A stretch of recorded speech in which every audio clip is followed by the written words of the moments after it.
መጣችሁ እንኳን ሰላም ቆያችሁ። የቅዱስ ያዕቆብ መልእክት ምዕራፍ 5 እንጀምራለን። ሪካርድ ተጀምሯል ወይ?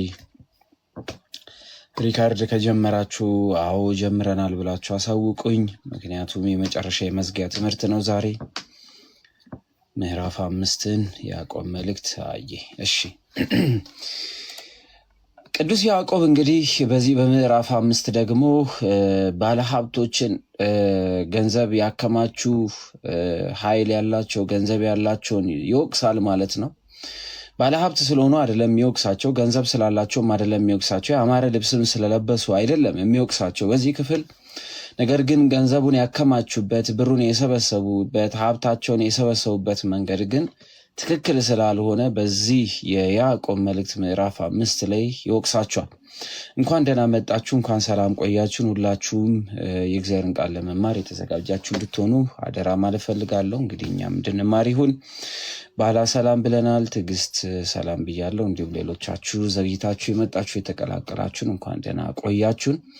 ይህንን ትምህርት በተከታታይ ያልተከታተላችሁ ያማለጣችሁ ካላችሁ G2 ዩቲዩብ ላይ በቀጥታ ተጭኖ ታገኛላችሁ ማለት ነው። ስለዚህ በየቀኑ የምንማረውን ትምህርት አሁንም እንደተለመደው ከዚህ 2 ዓመታት ወደዚህ በደንብ አድርጋ ቪዲዮ ፖስት እየተደረገበት ያለው የG2 ቲዩብ ላይ ተከታታይ ኮርስ ማግኘት ትችላላችሁ። ደጋግማችሁ እዛ ላይ ተፖስቱን ብታዩ ጥሩ ነው፣ እሷን ያግዛታል። እንዲሁም ደግሞ ሞኔታይዜሽን እንድታገኝና ቶሎ ብላ ሰዓት ሞልታ ሞኔታይዝድ እንድትሆን የእናንተ እገዛ ያስፈልጋታል። G2 ቲዩብ ላይ የሚለቀቁ ቪዲዮዎችን ደጋግማችሁ ተመልከቱላት። የወንድሞችን ትምህርቶች ለተለያየ ሃይማኖት የሚሰጡትንም ትምህርት ጭምር እዛ ላይ ስለምታገኙ ሰብስክራይብ እያደረጋችሁ ቤተሰብ እንድትሆኑ አበረታታለሁ ማለት ነው። በቀጥታ ወደ ዛሬው ትምህርት እንሂድ። አሁን እናንተ ባለጠጎች ይላል ቅዱስ ያዕቆብ። አሁን እናንተ ባለጠጎች ስለሚደርስባችሁ ጭንቅ ዋይ ዋይ እያላችሁ አልቅሱ ብሎ ደግሞ ያስቀምጣል። እናንተ ባለጸጎች ስለሚደርስባችሁ ጭንቀት ከአሁኑ አልቅሱ በማለት በስጋ እያሉ ሞት ሳይቀድማቸው በፊት ስላደረጉት ነገር ስለሆነው ነገር በጠቅላላ እንዲያለቅሱ ያሳስባቸዋል። ገንዘብ የሚያስመልጣቸው እንዳልሆነ ይነግራቸዋል። ከሞት እንደማያስቀራቸው፣ ከእግዚአብሔር ፍርድ እንደማያስቀራቸው፣ በዓለም ፊት ብዙ ነገሮችን ባላቸው ሀብት ገንዘብ ሊሸውዱ ይችሉ ይሆናል፣ ሊለውጡ ይችሉ ይሆናል እንጂ በጌታ ፊት ግን ይህ ሀብታቸው፣ ገንዘባቸው፣ ባለጸግነታቸው የማያስመልጣቸው እንደሆነ ይናገርና ካሁኑ ምን በሉ አልቅሱ በማለት ቅዱስ ያዕቆብ ባለጸጎች ካሁኑ ጀምሮ ስለ ወደፊት ህይወታቸው እንዲያለቅሱ ያስቀምጣል ማለት ነው።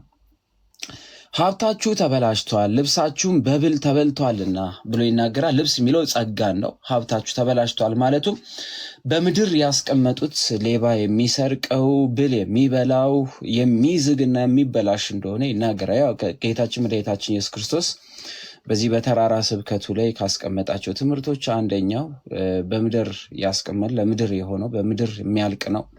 በእግዚአብሔር መዝገብ ያስቀመጡት በእግዚአብሔር በላይኛይቷ መዝገብ የተቀመጠው ግን የማይዝግ ሌባ የማይሰርቀው እንደሆነ ተናግሮ ስለነበረ ቅዱስ ያዕቆብ እሱን ሜንሽን አድርጎ ነው የሚነግራቸው። ሀብታችሁ ተበላሽቷል፣ ልብሳችሁም በብል ተበልቷል፣ ወርቃችሁ ብራችሁም ዝጓል፣ ዝገቱ ምስክር ይሆንባችኋል ሲል ዝገቱ የሚለው በምድር የተበላሸው ምድራዊ የሆነው ህይወታቸው በላይኛው የእግዚአብሔር የፍርድ ቀን ምስክር እንደሚሆንባቸው ሲናገር ነው። መዛግ መበላሸትን የዕድሜ ቆይታን ይናገራል። በዕድሜ ቆይታ ግን በአግባብነት በሌለው ቦታ የተቀመጠ ነው። ብረቱንም በልቶ ይጨርሷል። አቅሙንም የብረቱንም አቅም ያሳጣል ዝገት እንደምታውቁት። ስለዚህ ነፃነታችሁን፣ ቅድስናችሁን፣ ይህ ሀብታችሁ፣ ይህ የዛገ ኑሯችሁ፣ ይህ ከንቱ ጉዟችሁ፣ ይህ ከእግዚአብሔር ያለውን አካሄዳችሁ ዝጓል፣ እሱ ምስክር ይሆንባችኋል በማለት ያስቀምጣል። ስጋችሁ እንደ እሳት ይበላል በማለት በእሳት የሚበላ የሚቃጠል የሚነድ እንደሆነ ይናገራል። ለኋለኛው ቀን የሚለው ለእግዚአብሔር የፍርድ ቀን ለጌታ ቀን ተብላ ለተጠራችሁ መዝገብ አከማችታችኋልና ይላል። የሚፈረድባቸውን ነገር ሰርተዋልና ይህ የአግባብነት የሌለው ገንዘብ፣ የሰው ብድር ተበድረው የማይመልሱ፣ ድሃ የሚበድሉ፣ ጉቦ የሚቀበሉ፣ ራሳቸውን የሚሸጡ፣ ለእውነት የማይቆሙ፣ እውነትን በሐሰት ለመደበቅ ከተለያየ ቦታ ገንዘብ የሚያከማቹ፣ ባላቸው ሀብት ንብረት ሰው የሚያሰቃዩ፣ የሚበድሉ፣ የሚገርፉ፣ የሚገሉ፣ የሚያሳድዱ፣ በምድራዊ ክብራቸው ሰዎችን የሚጨቁኑ፣ ለእውነት ያልቆሙትን የሚመለከት ትምህርት ነው ማለት ነው። እንጂ በደፈናው ስለ ገንዘብ፣ ስለ ሀብት፣ ስለ ንብረት የሚያወራበት ክፍል አይደለም። እነሆ እርሻችሁን ያጨዱት የሰራተኞች ደሞዝ በእናንተ ተቀምጦ ይጮሃል በማለት ይናገራል። እርሻችሁን ያጨዱት የሰራተኞች ደሞዝ። ስለዚህ የሰው ገንዘብ የሚይዙ የአጫጆችንም ድምፅ ወደ ጌታ ጸባዖት ጆሮ ገብቷል። ምክንያቱም ለዘሩበት የማይከፍሏቸው፣ ላጨዱበት የማይከፍሏቸው፣ ላበደሯቸው የማይመልሱ ጨካኝ የሆኑ ሰዎችን ይናገራል ማለት ነው። ቅዱስ ያዕቆብ ለሰራተኛ የማይከፍል፣ ለአሰሪው የማይከፍል፣ ለደከሙ የማይከፍል፣ ለእነዚህ የማይከፍሉትን ማለት ነው።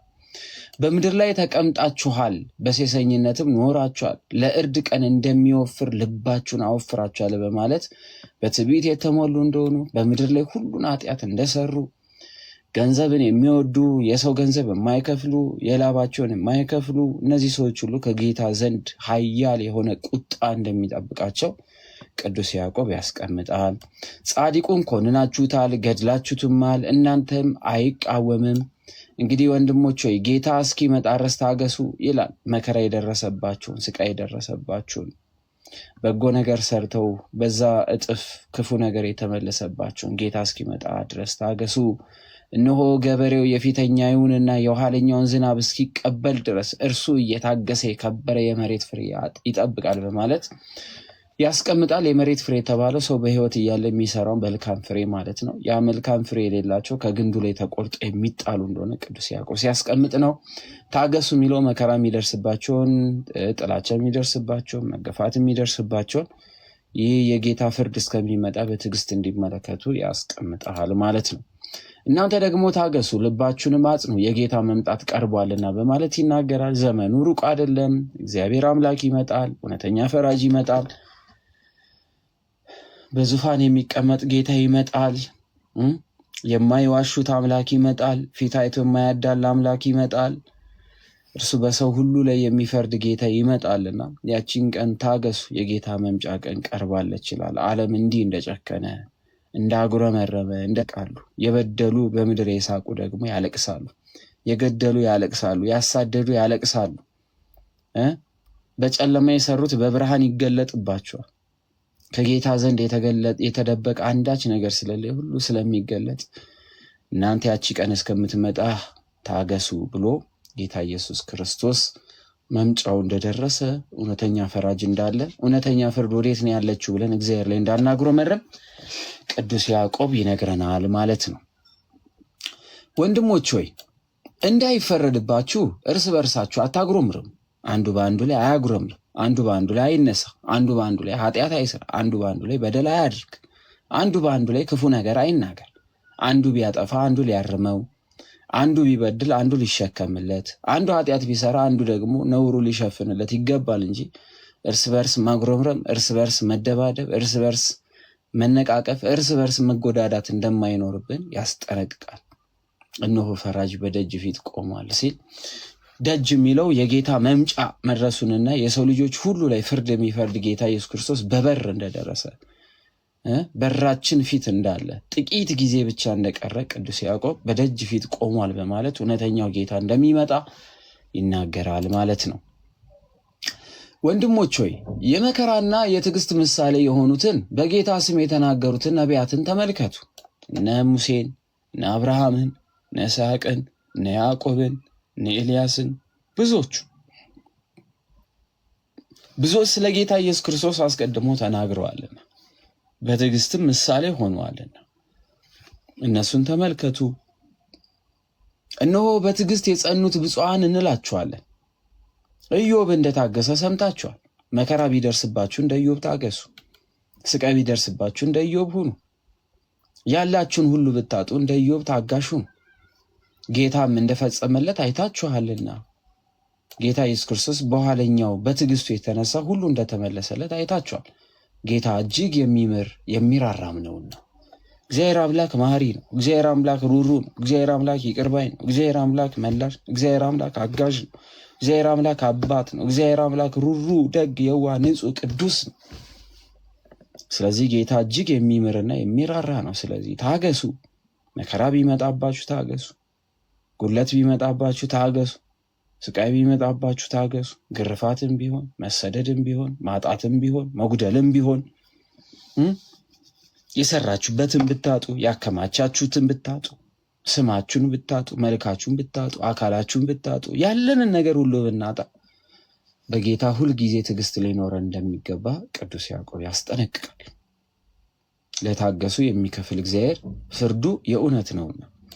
ከሁሉ በፊት ወንድሞቼ ሆይ በሰማይ ቢሆን በምድርም ቢሆን በሌላ መሐላም ቢሆን በምንም አትማሉ። ነገር ግን ከፍርድ በታች እንዳትወድቁ ነገራችሁ አዎ ቢሆን አዎ ይሁን፣ አይደለም ቢሆን ደግሞ አይደለም ይሁን። ምክንያቱም ሰውን በሰማይ ቢምል ፍርድ አለበት፣ በምድርም ቢምል የእሱ አይደለችም። በእግዚአብሔር ስም ቢምልም እግዚአብሔር አምላክ እውነተኛ ፈራጅ ነው፣ ቢዋሽ ሞት አለበት። ስለዚህ ነገራችሁ እውነት ከሆነ እውነት ነው፣ ውሸት ከሆነ ደግሞ ውሸት ነው። ይሆናል ከሆነ አዎ ነው፣ አይሆንም ከሆነ ደግሞ አይሁን ይሁን። ማንም ሰው ብትሆኑ በምንም ነገር እንዳትምሉ ብሎ ቅዱስ ያዕቆብ ያስጠነቅቃል። ከእናንተ መከራን የሚቀበል ማንም ቢኖር እሱ ይጸልይ። መከራን በጉልበት፣ መከራን በጎሳ፣ መከራን በሆነ ኃይል፣ መከራን የሆኑ ግሩፖች ስለመጡ ምናምን አይደለም። ማንም ሰው ስለ ጌታ ኢየሱስ ክርስቶስ መከራን የሚቀበል ቢሆን በጌታ በኢየሱስ ክርስቶስም ስለሚመጣው መከራ ቢሆን ዘውትር ደስ እያለው በጸሎት ይተጋ ዘንድ ቅዱስ ያዕቆብ ያስጠነቅቃል። መከራ ስለደረሰበት እንዲነጫነጭ፣ እንዲያለቅስ፣ እንዲሸሽ ሳይሆን ደስ የሚለው ማንም ቢኖር እርሱ ይዘምር። ስለ ጌታ መከራ ቢደርስብን ዘውትር ደጋግመን ደስ ሊለን ይገባል። ልክ ቅዱስ ጳውሎስ እንዳለው በጌታ ደስ ይበላችሁ፣ ደግሜ እላለሁ አሁንም በጌታ ደስ ይበላችሁ፣ እርሱ የደስታም ዘውድ የሐሴቶች ሁሉ ጥግ ስለሆነ፣ ስለዚህ በጌታ ደስ ሊለን ይገባል።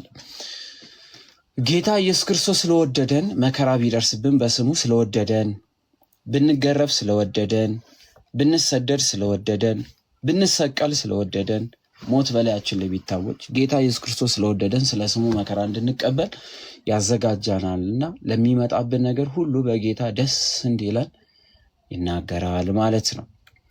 ቀጣይ ከእናንተ የታመመ ማንም ቢኖር የቤተ ክርስቲያን ሽማግሌዎች ወደ እርሱ ይጥራ። የቤተ ክርስቲያን ሽማግሌዎች የሚላቸው መምህራንን፣ አስተማሪዎችን፣ ካህናትን፣ አገልጋዮችን ነው። ስለዚህ ከእናንተ የታመመ ማንም ቢኖር የቤተ ክርስቲያን ሽማግሌዎች ወደ እርሱ ይጥራ፣ የቤተ ክርስቲያን አገልጋዮችን ይጥራ። ሕመም ቢገጥመው፣ ጉለት ቢገጥመው በጌታ ስም እርሱ ዘይት ቀብተው ይጸልዩለት። ይህ ዘይት የተባለው ቅባ ቅዱስ የምንለው ቅባ ቅዱስ የምንለው ቀንዲል የምንለው ለመዳን አባቶች የሚቀቡን በየመንገዱ የሚሸጠውን አይደለም። እሱ ኖርማል ዘይት ነው። ነገር ግን በጌታ ስም እርሱን ዘይት ቀብተው ይጸልዩለት ይላል። ስልጣን የሽማግሌዎች ብቻ ነው። ይህንን ዘይት በእጅ መንካት የሚችለው መቀባት የሚችለው ቀድሶ በታመመው አካል ላይ ማፍሰስ የሚችለው ባለስልጣኑ፣ ስልጣን ያለው ክህነት ያለው ሽማግሌ ተብሎ የተጠራ ነው።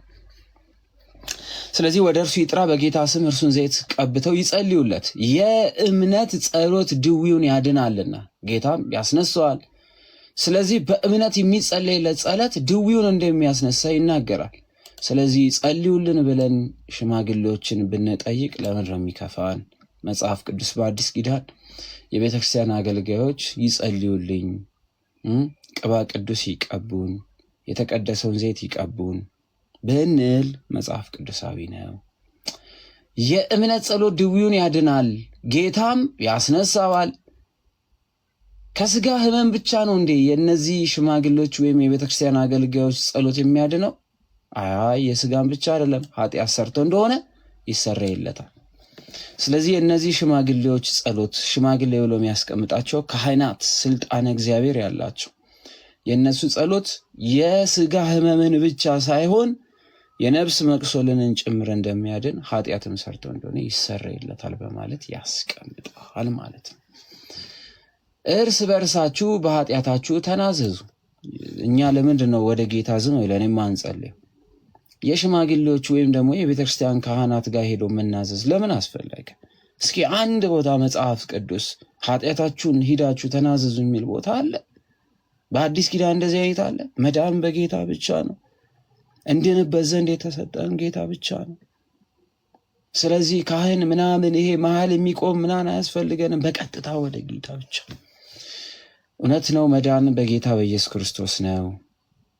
እውነት ነው የዘላለም ሕይወት ያገኘ ነው በጌታ በኢየሱስ ክርስቶስ ነው። እውነት ነው ከዘላለማዊ ሞት ወደ ዘላለማዊ ሕይወት የተሻገር ነው በጌታ በኢየሱስ ክርስቶስ ነው። ትክክል።